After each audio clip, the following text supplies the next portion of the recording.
Hey guys, welcome to my channel doctor Heena's homely recipe. आज हम बनाने वाले हैं सिंपल देसी स्टाइल चिकन सूप। ये बहुत ही सिंपल रेसिपी है। इसमें हम जो भी इंग्रेडिएंट यूज़ करते हैं वो यूनानी और आयुर्वेदिक हर्ब्स हैं। यूजुअली डॉक्टर्स वायरल के लिए भी एंटीबायोटिक प्रिस्क्राइब कर देते हैं which is not needed. Normal cough and cold के लिए आपको किसी दवा की ज़रूरत नहीं है। पूरे वर्ल्ड में चिकन सूप वायरल की दवा की तरह पिया जाता है। चलिए फिर बनाना स्टार्ट करते हैं। 500 ml चिकन स्टॉक, 3 से 4 लहसुन, ½ इंच अदरक, 2 हरी मिर्च, 1 टीस्पून ज़ीरा, ½ टीस्पून काली मिर्च, 70 ग्राम चिकन श्रेडेड, धनिया, नींबू, क्रश काली मिर्च, ये सारी चीज़ें हम गार्निशिंग के लिए यूज़ करेंगे। Cornflour 2 teaspoon. ये सारे इंग्रेडिएंट को हम ग्राइंड कर लेंगे। ये देखिए हमारा पेस्ट रेडी है। अब एक कढ़ाई ले लें। मैंने यहाँ पे नॉन स्टिक कढ़ाई ली है। इसमें मैं 2 टीस्पून ऑयल ऐड करूँगी। मेरी रेसिपीज़ में मैं ऑयल कम से कम ऐड करती हूँ। It is good for health. तेल गरम हो गया है। अब हम इसमें ज़ीरा डाल देंगे।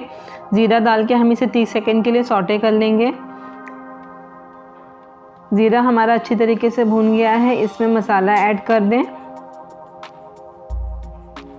मसाला ऐड करके हम इसे 1 से 2 मिनट के लिए सौटे कर लेंगे। मसाला अच्छी तरीके से फ्राई हो गया है। अब हम इसमें चिकन ऐड कर देंगे। चिकन को हम 1 मिनट के लिए सौटे कर लेंगे। चिकन हमारा अच्छी तरीके से सौटे हो गया है। अब हम इसमें स्टॉक ऐड कर देंगे। स्टॉक ऐड करने के बाद हम इसमें बॉईल आने का वेट करें। थोड़ा सा स्टॉक मैंने बचा लिया है, इसे हम स्लरी बनाने में यूज़ करेंगे।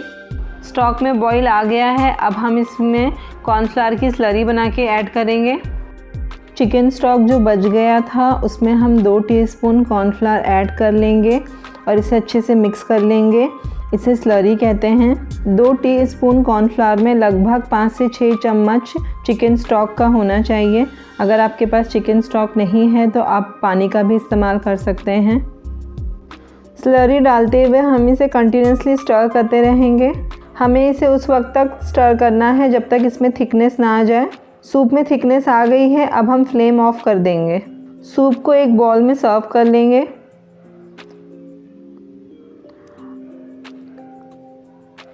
चलिए फिर इसे गार्निश कर लेते हैं।